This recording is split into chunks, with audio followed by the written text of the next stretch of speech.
باب قول اللہ عز وجل وَإِذَا رَأَوْا تِجَارَةً أَوْ لَهْوًا انفضوا إِلَيْهَا۔ اللہ سبحانہ وتعالیٰ کا فرمان ہے وَإِذَا رَأَوْا، اور جب انہوں نے دیکھی تجارتاً تجارت، او لہون یا کھیل تماشا، انفضوا الیہا تو جھپٹ پڑے اس کی طرف، بھاگ پڑے اس کی طرف۔ یہ سورۃ جمعہ کی آیت ہے جس میں ایک واقعے کی طرف اشارہ ہے کہ آپ صلی اللہ علیہ وسلم جمعے کا خطبہ دے رہے تھے کہ اتنے میں ڈھول تاشوں کی آواز آئی، جو دراصل ایک تجارتی قافلہ آیا تھا مدینہ میں، ان دنوں قحط پڑا ہوا تھا اور کھانے پینے کی چیزوں کی بہت قلت تھی۔ تو صحابہ کرام میں سے 12 افراد، جن میں 10 عشرہ مبشرہ تھے اور 2 اور تھے، حضرت ابن مسعود تھے اور ایک اور، تو وہ سب بیٹھے رہے اور باقی سارے کے سارے جا کے خرید و فروخت میں لگ گئے۔ تو اس پر اللہ سبحانہ وتعالیٰ نے یہ آیت نازل کی کہ جب انہوں نے تجارت دیکھی یا کھیل تماشا، وہ ڈھول تماشے جو بجا رہے تھے اس کی طرف اشارہ ہے، تو سب اس کی طرف چل دیے۔ اور اس میں ہم دیکھتے ہیں کہ آپ صلی اللہ علیہ وسلم نے فرمایا کہ اگر تم سب چلے جاتے تو خدا کی قسم اس وادی میں آگ بہہ پڑتی، یعنی اللہ کا شدید غضب نازل ہوتا۔ یعنی جہاں ایک طرف تجارت عبادت بھی ہے، لیکن یہ نہیں کہ جو عبادت کا وقت ہے اسے چھوڑ کر انسان دوسرے کام میں مشغول ہو جائے، ہر کام اپنے وقت پر ہی مناسب ہے۔ حدثنا طلق بن غنام حدثنا زائدہ عن حسین عن سالم قال حدثني جابر رضی اللہ عنہ قال بینما نحن نصلی مع النبی صلی اللہ علیہ وسلم اذ اقبلت من الشام عیر۔ حضرت جابر کہتے ہیں کہ ہم نبی صلی اللہ علیہ وسلم کے ساتھ نماز پڑھ رہے تھے کہ شام سے ایک قافلہ آیا۔ عیر، خاص طور پر عیر اس قافلے کو کہتے ہیں جس پر غلہ لدا ہوا ہو۔ تحمل طعاما، جو کھانا لادے ہوئے تھا، فالتفتوا الیہا، تو لوگ اس کی طرف متوجہ ہو گئے۔ حتی ما بقی مع النبی صلی اللہ علیہ وسلم الا 12 رجلا، یہاں تک کہ نبی صلی اللہ علیہ وسلم کے ساتھ 12 لوگوں سے زیادہ کوئی نہ رہا۔ فنزلت، تو یہ آیت نازل ہوئی وَإِذَا رَأَوْا تِجَارَةً أَوْ لَهْوًا انفضوا إِلَيْهَا۔ باب من لم يبال من حيث كسب المال، جو نہ پرواہ کرے اس بات کی کہ مال کہاں سے کمائی کیا ہے، تو اس کا کیا حال ہے پھر؟ یعنی انسان جب یہ نہ سوچے کہ مال کہاں سے آیا ہے تو یہ ایک بہت خطرناک علامت ہے۔ انسان کے پاس جو کچھ بھی آتا ہے اسے اس کے بارے میں پتہ ہونا چاہیے کہ واقعی یہ میرا حق ہے اور یہ حلال طریقے سے آیا ہے یا حرام سے، یا جبرن یا قہرن یا رشوت یا کوئی اور ایسی چیز ہے۔ حدثنا آدم حدثنا ابن ابی ذئب حدثنا سعید المقبوری عن ابی ہریرہ رضی اللہ عنہ عن النبی صلی اللہ علیہ وسلم قال، نبی صلی اللہ علیہ وسلم نے فرمایا یأتی علی الناس زمان، لوگوں پر ایک ایسا زمانہ آئے گا، لا یبال المرء، انسان پرواہ نہ کرے گا، ما اخذ منہ، جو اس نے اس میں سے لیا، امن الحلال امن الحرام، کیا یہ حلال ہے یا حرام۔ یہ کس زمانے کی بات ہے؟ یہ آپ کی پیشن گوئیوں میں سے ایک پیشن گوئی ہے کہ لوگوں پر ایک ایسا وقت آ جائے گا کہ وہ حلال اور حرام کی پرواہ ہی نہ کریں گے، اس بارے میں فکر ہی نہ کریں گے، کیونکہ مال کی ہرس اتنی بڑھ جائے گی کہ ہر شخص مزید بڑھانے کے چکر میں ہوگا، یہ کوئی نہیں سوچے گا کہ کیا یہ میرے لیے لینا جائز بھی ہے یا نہیں ہے۔ باب التجارت فی البر وغیرہ، خشکی میں اور اس کے علاوہ یعنی سمندر وغیرہ میں بھی تجارت کا حکم۔ وقولہ عز وجل، اور اللہ تعالیٰ کا فرمان ہے رجال، کچھ ایسے لوگ ہیں، لا تلہیہم، نہیں غافل کرتی ان کو، تجارت، کوئی تجارت، ولا بیع، اور نہ خرید و فروخت، عن ذکر اللہ، اللہ کے ذکر سے۔ یعنی اللہ کے پیارے بندے کون سے ہیں؟ جو تجارت تو کرتے ہیں لیکن ایسے وقت میں نہیں جب اللہ کی یاد کا وقت ہو، یعنی نماز کے اوقات میں، لیکن ہماری دکانیں اور ہمارے کاروباری مراکز ان اوقات میں بھی کھلے رہتے ہیں، لہٰذا یہ آیت ہمارے بارے میں نہیں ہے، یہ ان لوگوں کے بارے میں ہے کہ رجال لا تلہیہم تجارت ولا بیع عن ذکر اللہ۔ وقال قتادہ کہتے ہیں کان القوم یتبایعون، کہ لوگ خرید و فروخت کرتے، ویتجرون، اور تجارت کرتے، ولکنہم اذا نابہم حق من حقوق اللہ، لیکن وہ جب اللہ کے حقوق میں سے کوئی حق آ پڑتا، نابہم، نوبت کہتے ہیں باری آنا، یعنی کسی چیز کا اچانک آ جانا، جیسے جنگ کا کوئی اعلان آ جاتا یا جہاد میں شرکت کی دعوت آ جاتی یا کوئی اور ضرورت پیش آ جاتی، تو کیا ہوتا، لم تلہہم تجارت ولا بیع عن ذکر اللہ، تو اس وقت کوئی تجارت اور کوئی خرید و فروخت انہیں اللہ کے ذکر سے نہ روکتی، حتی یؤدوہ الی اللہ، یہاں تک کہ وہ ادا کرتے اس کو اللہ کی طرف، یعنی پھر تجارت میں مشغول ہوتے جب اللہ کا حق پورا کر چکتے۔ حدثنا ابو عاصم عن ابن جریج قال اخبرني عمرو بن دینار عن ابی المنہال قال كنت اتجر في الصرف، ابو المنہال کہتے ہیں کہ میں صرافی کا کام کیا کرتا تھا۔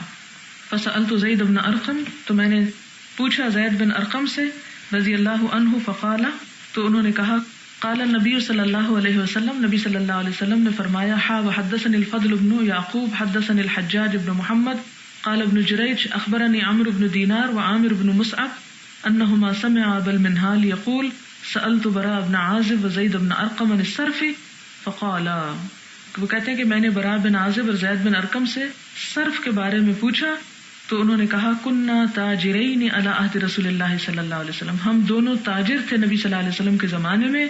فسألنا رسول اللہ صلی اللہ علیہ وسلم عن الصرف، تو ہم نے حضور صلی اللہ علیہ وسلم سے صرف کے بارے میں پوچھا. فقالا، تو آپ نے فرمایا ان کان یدن بیدن فلا باس، کہ اگر لین دین آمنے سامنے ہو، یدن بیدن یعنی ایک ہاتھ سے دو ایک ہاتھ سے لو، فلا باس تو کوئی حرج نہیں. وان کان نسیئا، اور اگر کسی میعاد کے ساتھ ہو، فلا یسلف، تو اس کی اجازت نہیں. یعنی صرف کہتے ہیں نقد کو نقد کے بدل بیچنا، یعنی جیسے کرنسی کا چینج ہوتا ہے نا، یہ بھی صراف، آپ نے دیکھا ہوگا حج عمرے پہ جب صراف لکھا ہوتا ہے تو منی ایکسچینجر جو ہے. اور اسی طرح روپے کا روپے سے یا پیسوں سے یا اشرفیوں سے مبادلہ کرنا جو ہے، یعنی ایک کرنسی کا دوسری، تو یہ کاروبار جائز ہے اگر یدن بھی یدن ہو. لیکن اگر ایک شخص نقد روپیہ دے اور دوسرا کہے کہ میں اس کا بدلہ 1 مہینے کے بعد دوں گا، تو یہ اس طرح درست نہیں. نسیئہ یعنی پوسٹ پون کرنا، اور پڑھا نا قرآن پاک میں آپ نے انما النسیء زیادۃ فی الکفر. لیکن یہ نسیء تجارت کے معاملے، وہ نسیء مہینوں کے معاملے میں، وہ اور چیز ہے، یہ اور چیز ہے. روٹ دونوں کا ایک ہی ہے. باب الخروج فی التجارہ، تجارت کے لیے نکلنا. وقول اللہ عز وجل، اللہ سبحانہ و تعالیٰ کا ارشاد ہے فانتشروا فی الارض، پھیل جاؤ زمین میں، وابتغوا من فضل اللہ، پھر اللہ کا فضل تلاش کرو، یعنی رزق کی تلاش عبادت ہے. حدثني محمد اخبرنا مخلد بن يزيد اخبرنا ابن جريج قال اخبرني عطاء عن عبيد بن عمير ان ابا موسى استأذن على عمر رضی اللہ عنہ، کہ ابو موسیٰ نے اجازت طلب کی حضرت عمر رضی اللہ تعالیٰ عنہ سے. فلم يؤذن له، تو ان کو اجازت نہ دی گئی. حضرت عمر اپنا کچھ کام کر رہے تھے، خلیفہ تھے، ظاہر مصروف ہوں گے. وكأنه كان مشغولا، گویا کہ وہ مشغول تھے، کیونکہ اس کی بھی اجازت ہے، قرآن پاک میں بھی لکھا ہوا ہے کہ وَإِن قِيلَ لَكُمُ ارْجِعُوا فَارْجِعُوا، جب تم سے کہا جائے کہ واپس چلے جاؤ تو واپس چلے جاؤ. تو ہوا کیا؟ فرجع ابو موسیٰ، ابو موسیٰ جو تھے وہ واپس چلے گئے. ففرغ عمر، تو عمر فارغ ہوئے. فقال، کہنے لگے الم اسمع صوت عبداللہ بن قیس، میں نے عبداللہ بن قیس ابو موسیٰ کا نام ہے، میں نے عبداللہ بن قیس کی آواز سنی تھی. اذنوا له، اسے اندر بلاؤ. قیلا، کہا گیا قد رجع، کہتے ہیں کہ وہ تو چلے گئے. فدعاہ، انہوں نے ان کو بلایا. فقالا، تو کہنے لگے کننا نؤمر بذالک، کہ ہم اسی چیز کا حکم دیے گئے. فقالت اتینی علی ذالک بالبینہ، یہ کون کہتا ہے کہ ہمیں اسی چیز کا حکم دیا گیا؟ ابو موسیٰ اشعری کہتے ہیں کہ حضور صلی اللہ علیہ وسلم نے ہم کو یہی سکھایا. فقالت اتینی علی ذالک بالبینہ، حضرت عمر کہتے ہیں کہ مجھے اس پر کوئی دلیل لاؤ، یہ تم کہہ گئے ہو واقعی حضور نے فرمایا تھا، شہادت لاؤ. شامت آ. فانطلق، تو وہ چل پڑے، الی مجالس الانصار، انصار کی مجلسوں کی طرف. فسألہم، تو ان سے پوچھا. فقالوا، تو انہوں نے کہا لا يشهد لك على هذا الا اصغرنا ابو سعید الخدری، نہیں گواہی دے گا تیری اس بات پر مگر ہم میں سے چھوٹا ابو سعید الخدری، یعنی اس بات کی گواہی، یعنی جو تو نے کہا ابو موسیٰ، تیرا گواہ ابو سعید الخدری ہے. فذهب بأبي سعید الخدری، تو حضرت ابو موسیٰ ابو سعید خدری کو اپنے ساتھ لے گئے. فقال عمر، تو عمر کہتے ہیں اخفی علی ھذا من امر رسول اللہ صلی اللہ علیہ وسلم، کیا حضور صلی اللہ علیہ وسلم کے معاملے میں سے یہ بات مجھ سے چھپی رہ گئی؟ یعنی یہ بات مجھے کیوں نہ پتہ چلی؟ اتنی اہم بات تھی، مجھے کیسے پتہ نہ چلی؟ پھر خود ہی کہتے ہیں الہان الصفق بالاسواق، مشغول رکھا مجھ کو خرید و فروخت نے بازاروں میں، یعنی الخروج الی التجارہ، تجارت کے لیے نکلنے میں. یعنی علم کی اپنی ایک ڈیمانڈ ہے، اور وہ کیا ہے کہ انسان دوسری چیزوں سے فارغ ہو کر اپنے آپ کو اس چیز میں مشغول کر دے، کیونکہ اگر انسان اس کو توجہ نہیں دے گا تو وہ اس کے ہاتھ نہیں آئے گا. یعنی کچھ پانے کے لیے کچھ کھونا بھی پڑتا ہے، تو علم کے لیے کچھ اور کام کاج ترک کرنے پڑتے ہیں. باب التجارت فی البحر، بحر یعنی سمندر میں تجارت کرنا. وقال مطر، اور مطر بن تہمان کہتے ہیں لا بأس بہ، اس میں کوئی حرج نہیں، یعنی کوئی گناہ کا کام نہیں، خشکی پہ تو تجارت ہے، سمندر میں بھی جا کے کام کر سکتے ہو. وما ذکرہ اللہ فی القرآن، اور جو اللہ نے قرآن پاک میں ذکر کیا، الا بحق، مگر حق کے ساتھ، یعنی ناجائز کام وہاں نہیں کرنے، جائز کاموں کی اجازت ہے. ثم تلا، پھر یہ آیت تلاوت کی. وترى الفلک مواخر فیہ، اور تم دیکھو گے کشتیوں کو کہ پھاڑنے والی ہیں اس میں، یعنی سمندر کا سینہ چیرتی ہیں. وَلِتَبْتَغُوا مِن فَضْلِهِ، اور یہ سب کچھ اللہ نے کس لیے بنایا؟ تاکہ تم تلاش کرو اس کے فضل میں سے. الفلک السفن، کشتیاں کیا ہیں؟ سفینے. الواحد والجمع سواء، فلک کا واحد بھی فلک ہی ہے، یعنی جمع اور واحد دونوں کے لیے ایک ہی لفظ استعمال ہوتا ہے. وقال مجاہد، اور مجاہد نے کہا تمخر السفن الریح، تمخر السفن چیرتے ہیں سفینے، الریح ہوا کو، ولا تمخر الریح شیئا اور نہیں پھاڑتی ہوا کچھ بھی، من السفن سفینوں میں سے، الا الفلک العظام مگر بڑے بڑے سفینے. وقال الليث حدثني جعفر بن ربيعة عن عبد الرحمن بن هرمز عن ابي هريرة رضي الله عنه عن رسول الله صلى الله عليه وسلم انه ذكر رجلا من بني اسرائيل خرج في البحر، اور اس میں وہ حدیث بیان کر رہے ہیں جو پیچھے گزر چکی کہ بنی اسرائیل کا ایک شخص جو تھا وہ سمندر کی طرف گیا، فقضى حاجته، اپنی حاجت پوری کی، یعنی تجارت کے لیے نکلا. وساق الحدیث، اور وہ حدیث بیان کی. حدثني عبد الله بن صالح حدثنا الليث به، یعنی یہاں پر وہ حدیث یاد کر لی جائے کہ ایک شخص نے قرضہ لیا اور پھر وہ سمندر کا سفر کر کے پار جا پڑا، اور پھر وہ وقت آ پہنچا کہ جب اس کو قرض واپس کرنا تھا تو وہ آ نہیں سکتا تھا، تو اس نے کیا کیا، ایک لکڑی میں سوراخ کر کے اس میں وہ امانت ڈالی اور اللہ کے سپرد کر دی، اور وہ امانت اس شخص کو جا پہنچی جس کی وہ تھی. تو اس حدیث سے بھی کیا پتہ چلتا ہے کہ سمندر کی تجارت جو ہے وہ جائز ہے. باب وَإِذَا رَأَوْا تِجَارَةً أَوْ لَهْوًا انفضوا إِلَيْهَا وَقَوْلُهُ لَا تُلْهِيهِمْ تِجَارَةٌ وَلَا بَيْعٌ عَنْ ذِكْرِ اللَّهِ. وقال قتادة كان القوم يتجرون ولكنهم كانوا إذا نابهم حق من حقوق الله لم تلههم تجارة ولا بيع عن ذكر الله حتى يؤدوه إلى الله. یہ پیچھے بھی گزر چکا ہے. باب کا نام کیا ہے؟ ان آیات پر مشتمل ہے جس میں یہ امور احادیث سے اب ثابت ہوں گے. حدثني محمد قال حدثني محمد بن فضيل عن حسين عن سالم بن أبي الجعد عن جابر رضي الله عنه قال اقبلت عیر ونحن نصلي مع النبي صلی اللہ علیہ وسلم الجمعة. ایک قافلہ آیا اور ہم نبی صلی اللہ علیہ وسلم کے ساتھ جمعہ پڑھ رہے تھے. فانفض الناس، تو چل پڑے لوگ، الا 12 رجلا، مگر 12 افراد. فنزلت هذه الآية، تو یہ آیت اتری، وإذا رأوا تجارة أو لهوا انفضوا إليها وتركوك قائما. بتانے کا مقصد یہ ہے کہ اس آیت سے تجارت اور بیع کی مذمت نہیں ہو رہی، اس میں اصل میں اس کام کی مذمت ہو رہی ہے جو اس وقت کیا گیا، یعنی نماز کو چھوڑ دیا گیا اور خطبہ چھوڑ کے لوگ نکل گئے. اس چیز کی مذمت بیان ہو رہی ہے. اس آیت سے کوئی یہ دلیل نہ لے کہ تجارت کے لیے نکلنا جو ہے وہ ناپسندیدہ ہے. باب قوله انفقوا من طیبات ما کسبتم، اللہ تعالیٰ کا فرمانا ہے کہ خرچ کرو پاکیزہ چیزوں میں سے جو تم نے کمائی کی، یعنی کسبتم. تو یہاں کسبتم کا مطلب یعنی کمائی کرنے کی اہمیت بتائی جا رہی ہے کہ محنت کرو، کام کرو.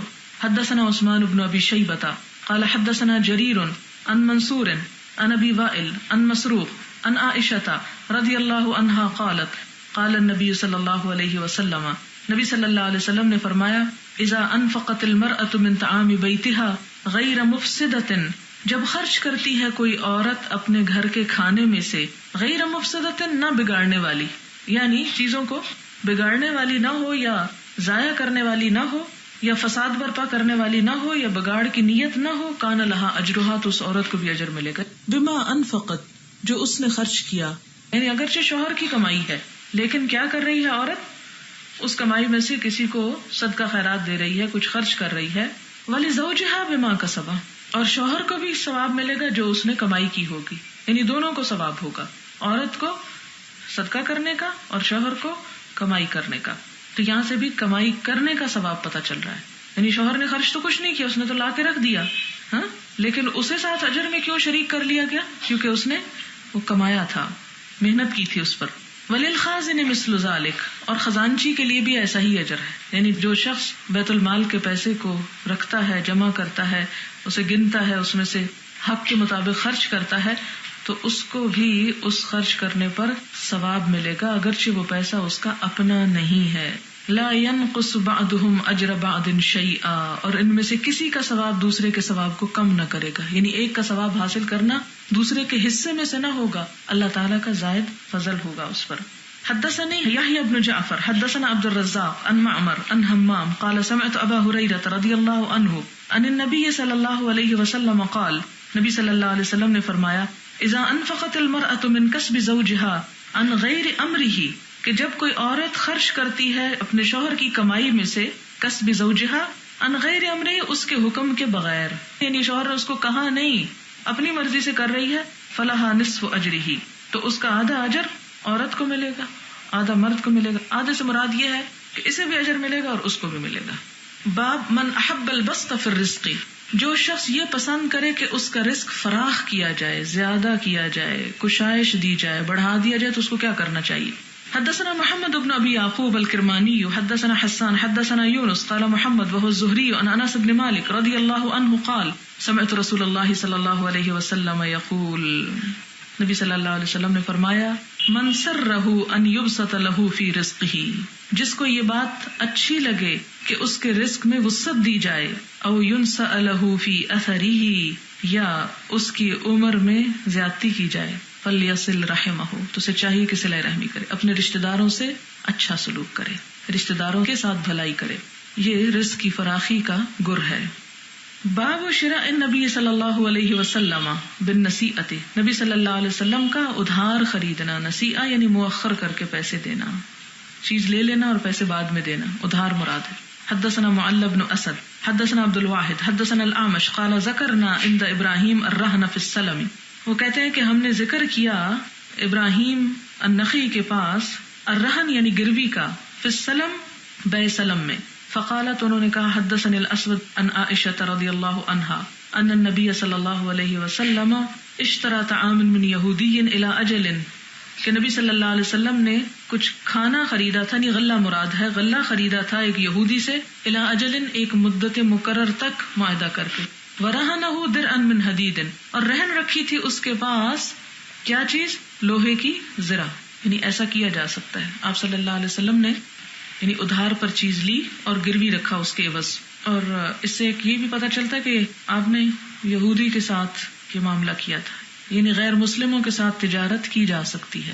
حدثنا مسلم حدثنا ہشام حدثنا قتادہ عن انس وحدثني محمد بن عبد الله بن حوشب حدثنا اسباط ابو اليسع البصري حدثنا هشام الدستوائي عن قتادة عن انس رضي الله عنه انه مشى الى النبي صلى الله عليه وسلم بخبز شعير واهالة سنخة.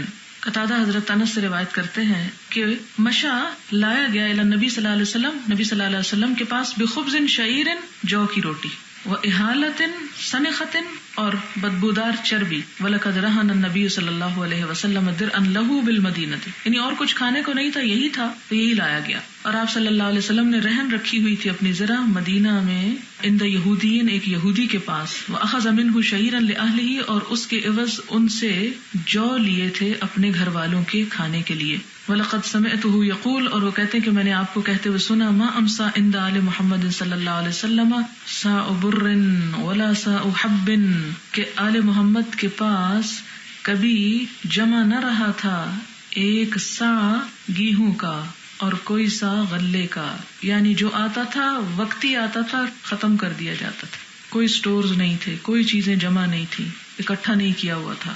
اور ہمارے پاس مہینے کا بھی ہو تو ہم کہتے ہیں ہم غریب ہیں، فقیر ہیں، کچھ نہیں ہے، توکل ہے نا. وَإِنَّ عِنْدَهُ لَتِسْعَةُ نِسْوَةٍ اور آپ کی تو صرف 9 بیویاں ہی تھیں، یعنی کسی کے 9 بچے بھی ہوں کھانے والے تو وہ بھی کہتا ہم فقیر ہو گئے. تو کہاں یہ کہ آپ کی 9 ازواج مطہرات، یہ اللہ کے حکم سے تھا جن کو آپ کو روز فیڈ کرنا تھا، اور اس کے لیے ایک سا بھی چیز جمع نہیں ہوتی تھی کہ صبح کے لیے ہے تو شام کے لیے بھی ہو، نہیں. اور مجھے امید ہے آپ میں سے ہر ایک اپنے فریج میں آٹا گوندھ کے رکھ کے آیا ہوگا. کہاں یہ کہ وہ صرف دانے ہوں اور پھر ان کو پیسا جائے اور پھر ان کو گوندا جائے اور پھر پکایا جائے. باب کسب الرجل وعمله بيده، انسان کا اپنے ہاتھ سے کمائی کرنا اور اپنے ہاتھ سے محنت کرنا. حدثنا اسماعیل بن عبد الله حدثني ابن وهب عن يونس عن ابن شهاب قال اخبرني عروة ابن الزبير ان عائشة رضی اللہ عنہا قالت لما استخلف ابو بکر الصدیق، جب حضرت ابو بکر صدیق کو خلیفہ بنایا گیا، قال تو انہوں نے کہا، لقد علم قومی، میری قوم جانتی ہے، لوگوں کو پتا ہے، ان حرفتی لم تکن تعجز، کہ میرا پیشہ عاجز نہ تھا، ان مؤنت اہلی، میرے گھر والوں کو کھلانے کے لیے، یعنی میں کمائی کرنے والا انسان تھا، کوئی بیکار بیٹھا ہوا نہیں تھا. اور سب کو پتا ہے کہ میں اتنا کما سکتا تھا کہ جس سے میں اپنے گھر والوں کا خرچہ پورا کر سکوں. وشغلت بامر المسلمین، لیکن مجھے مشغول کر دیا گیا ہے مسلمانوں کے امور سے، یعنی مجھے خلیفہ بنا دیا گیا، اب میرے پاس وقت نہیں ہے کہ میں کیا کروں، کام کر سکوں. فسیأکل آل ابی بکر من ھذا المال، لہذا آل ابی بکر اب اس مال میں سے کھائے گی. کس میں سے؟ یعنی بیت المال میں سے. یعنی ابو بکر کے گھر والوں کی اب تنخواہ بیت المال میں سے ہوگی. وَأَحْتَرِفُ لِلْمُسْلِمِينَ فِيهِ، اور میں اس بیت المال میں کمائی کروں گا مسلمانوں کے لیے. یعنی میں اس بیت المال کی آمدنی کو صحیح جگہ پر لگاؤں گا اور اس آمدنی کو مزید بڑھاؤں گا، اس کے بڑھانے کے لیے کوشش کروں گا جس کا فائدہ زیادہ مسلمانوں کو پہنچے گا. یعنی اب میرا مقصود اور میری منزل صرف میرے گھر والے نہیں رہے بلکہ سارے مسلمان. لہٰذا میری کوششیں سب مسلمانوں کی بھلائی کے لیے، اور میرے گھر والے اس بیت المال میں اب شریک ہوں گے. اور یہ اس لیے نہیں کہ میرے پاس کوئی کام نہیں تھا تو مجھے یعنی صرف ایک جاب کی تلاش میں مجھے یہ عہدہ دے دیا گیا. نہیں، میں اس سے پہلے خود کمائی کرتا تھا اور کمائی کر کے اپنے گھر والوں کا پیٹ پال سکتا تھا. یعنی جب میں خلافت کا کام کروں گا تو مجھے اپنے ذاتی پیشے کے لیے بازاروں میں گھومنے پھرنے کا موقع نہ ملے گا، تو بیت المال سے اپنا اور اپنے گھر والوں کا خرچہ لوں گا اور اس کو بھی میں پورا کر دوں گا.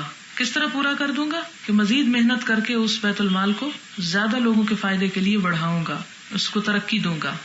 حدثنا محمد حدثنا عبد الله بن يزيد حدثنا سعيد قال حدثني ابو الاسود عن عروة قال قالت عائشة رضي الله عنها كان اصحاب رسول الله صلى الله عليه وسلم، نبی صلی اللہ علیہ وسلم کے ساتھی جو تھے ان میں سے کچھ عمال انفسهم، مزدور تھے اپنی جانوں کے، یعنی مزدوری کیا کرتے تھے. اب یہ عمال کا لفظ نیا آیا ہے. کچھ تو تجارت آپ نے دیکھی کرتے تھے، کچھ کھیتی باڑی کرتے تھے اور کچھ مزدوری بھی کیا کرتے تھے. فکان یکون لہم ارواح، تو ان کے جسم سے کچھ پسینے کی بو آتی تھی. مزدور کے ساتھ تو پسینے کا چولی دامن کا ساتھ ہے. کہتے ہیں کہ مزدور کی مزدوری پسینہ خشک ہونے سے پہلے دے. تو یعنی کچھ مزدور ہوتے تھے تو پھر مزدوری کے بعد جب وہ آتے تھے مسجد وغیرہ تو ان کے جسم سے پسینے کی بو آ رہی ہوتی تھی. فقیل لہم، تو ان سے کہا گیا لو اغتسلتم، اگر تم غسل کر لیا کرو تو کتنا ہی اچھا، یعنی نہا کے آیا کرو. اس سے بھی آپ اندازہ لگائیں، یہ نہیں کہا گیا کہ کام چھوڑ دے، کہا گیا کہ اپنے پسینے کو دور کر لو. رواہ حمام عن ہشام عن ابی عن عائشہ.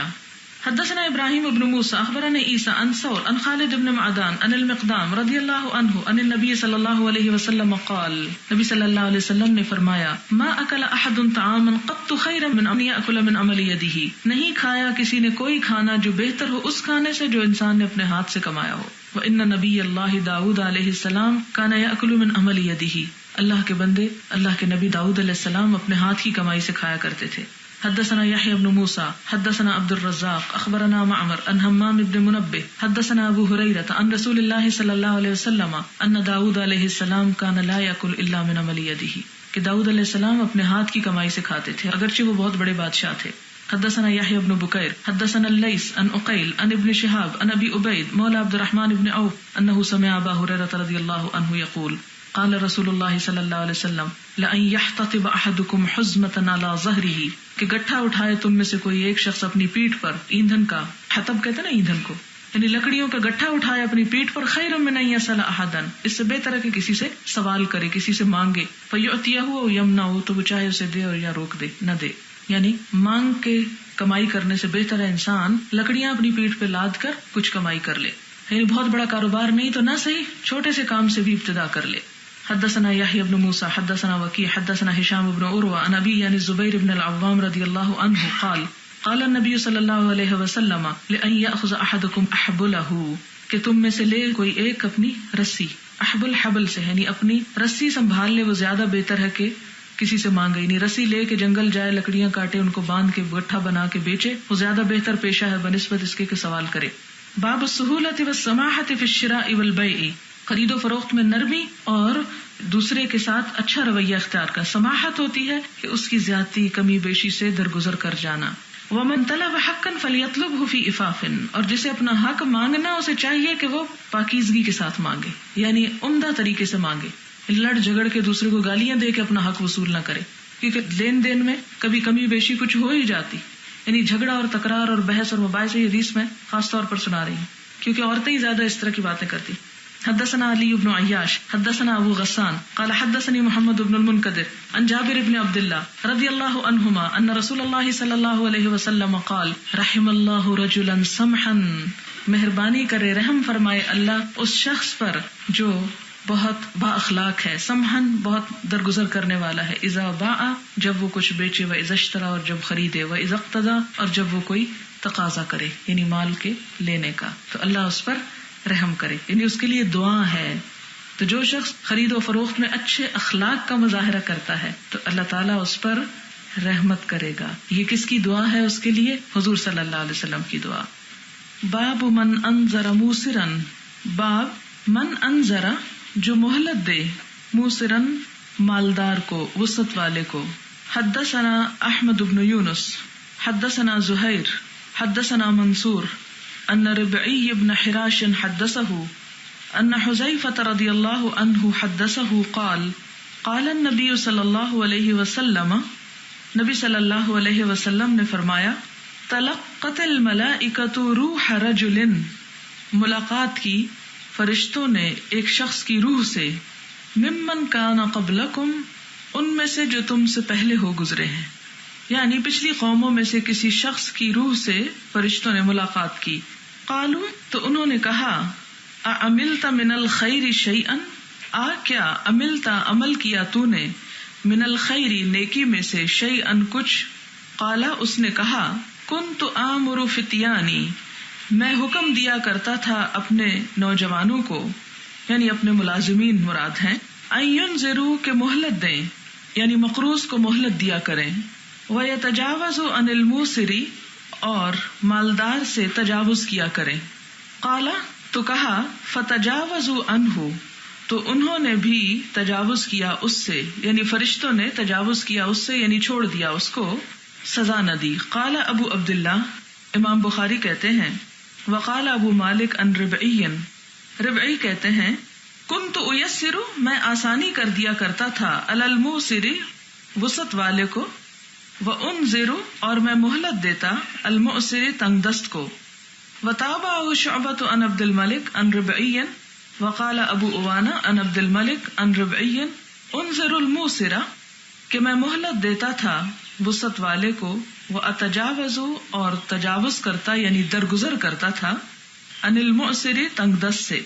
وقال نعیم بن ابی ہند عن ربعی، فاقبل من الموسر، ایک اور روایت میں کیا آتا ہے کہ میں قبول کر لیتا تھا وسعت والے سے، یعنی امیر سے، کیا یعنی معذرت، عذر، واتجاوز، اور معاف کر دیتا تھا، عن المعسر، تنگ دست کو.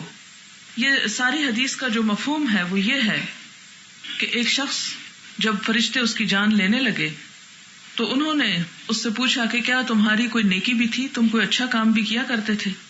تو اس نے کہا، ہاں میں کیا کرتا تھا.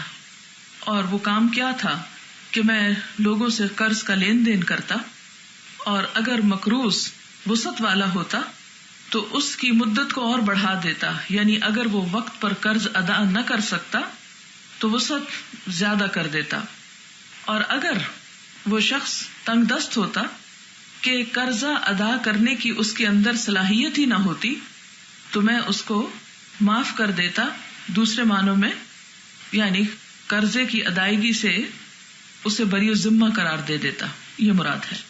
تو اس کی اس نیکی کو اس طرح قبول کیا گیا کہ اللہ تعالیٰ نے ان فرشتوں کو حکم دیا اور فرشتوں نے اس کے باقی خطاؤں کو چھوڑ دیا، معاف کر دیا. اب یہ ہے کہ یہاں پر لفظ موسر آیا ہے. موسر کون ہوتا ہے؟ موسر کا لفظ یسر ہے، یسر آسانی کو کہتے ہیں، اور یہاں مراد مال میں آسانی اور فیسلٹیز کا ہونا ہے، مالدار ہونا مراد ہے. تو مالدار کون ہے؟ مالدار کی بھی مختلف تعریفیں کی گئی ہیں. نمبر 1 یہ کہ جس کے پاس اپنا اور اپنے اہل و عیال کا نان نفقہ ہو، خرچ ہو، تو وہ شخص جو ہے وہ مالدار ہے. اسی طرح بعض کے خیال میں مالدار وہ ہے جس کے پاس 50 درہم ہو یا اتنے کا سونا ہو، اور امام شافعی کہتے ہیں کہ اس کی کوئی حد مقرر نہیں کر سکتے. کبھی کوئی ایسا شخص جس کے پاس 1 درہم ہو وہ مالدار کہلاتا ہے جبکہ وہ اس کے خرچ سے زائد ہو، اور کبھی 1000 درہم والا بھی فقیر ہو سکتا ہے. اس کی مثال کیا ہے؟